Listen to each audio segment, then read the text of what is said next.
Sir Bollywood ने बहुत कुछ बोला है। आप बार बार आप लोग जब बॉलीवुड ने नहीं बोला बोलते गलत बोला है।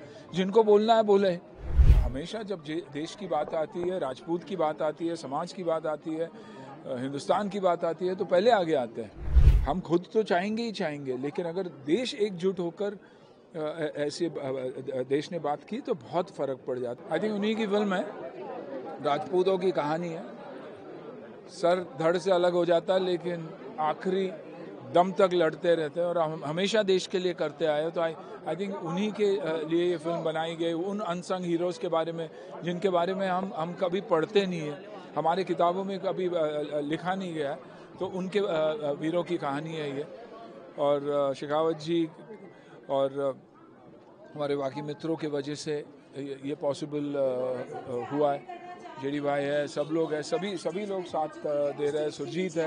सुरजीत हमेशा पहले आ जाता है कि जब भी कोई देशभक्ति के बारे में फिल्म बनती है तो आई थिंक हमारे राजपूत भाई पहले आ जाते हैं। तो आई थिंक ये हिंदुस्तान की कहानी है, हिंदुस्तान की हर उस नागरिक की कहानी है जो देश के लिए आगे खड़े रहने के लिए तैयार होता है। सर एक अभी हाल ही में एक ऑपरेशन सिंदूर चलाया गया जी, कि बॉलीवुड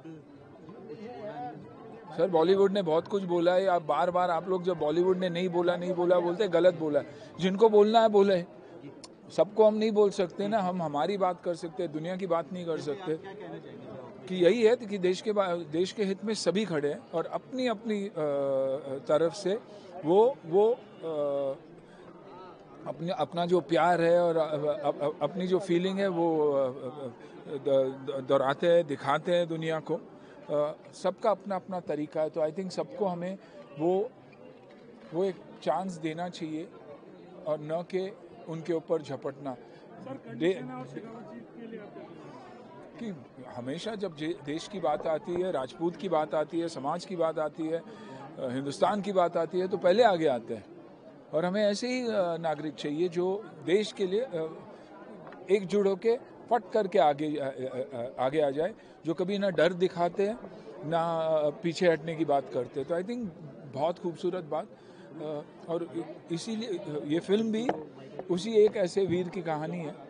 और पहली बार आप देखोगे कि राजपूत, भील, हिंदू सब एक साथ एकजुट होके दुश्मनों से, शैतानों से लड़ने के लिए निकले। देखिए, लड़ाई कौमों के बीच में नहीं होती, हमेशा शैतानों के साथ होती है, गलत लोगों के साथ होती है। ये याद रखना बहुत ज़रूरी है कि शैतान एक इंडिविजुअल होता है जिसकी सोच अलग होती है और वो ये सोचता है कि मेरी कौम, मेरा सब कुछ मायने नहीं रखता। और मैं अपने एक कौम को रिप्रेजेंट कर रहा हूँ, वो जो गलत बात है। सर इंडिया के अंदर कुछ कंट्रीज को बाइकआउट कर रहे थे, तुर्की वगैरह को। जी, आप उसके लिए क्या कहना चाहेंगे कि मूवीज वगैरह बनाने? अगर इंडिया ने कहा तो मैं कौन होता हूँ चुप बोलने वाला। मैं तो पहले कहूँगा कि जो हमारे देश के लोग चाहते हैं, जो हमारे प्रधानमंत्री चाहते हैं, जो लीडर्स चाहते हैं, वैसा ही होना चाहिए। हम खुद तो चाहेंगे ही चाहेंगे, लेकिन अगर देश एकजुट होकर ऐसे देश ने बात की तो बहुत फ़र्क पड़ जाता है। और मेरी बात मानिए, मैं अपनी इंडस्ट्री की तो डेफिनेटली बात कर सकता हूँ। हर वो हिंदुस्तानी एक ऐसा हिंदुस्तानी है आज के तारीख में कि जब विदेश भी जाता है तो अपनी देश की बात करता है, अपने कल्चर की बात करता है, अपने खाने की बात करता है, अपने लोगों की बात करता है। ये इस देश की खूबी। और इसीलिए हम एकजुट होकर आज नंबर 2 और नंबर 3 दुनिया के मोस्ट पावरफुल नेशंस की तरफ बढ़ते जा रहे हैं। Subscribe to Midday India.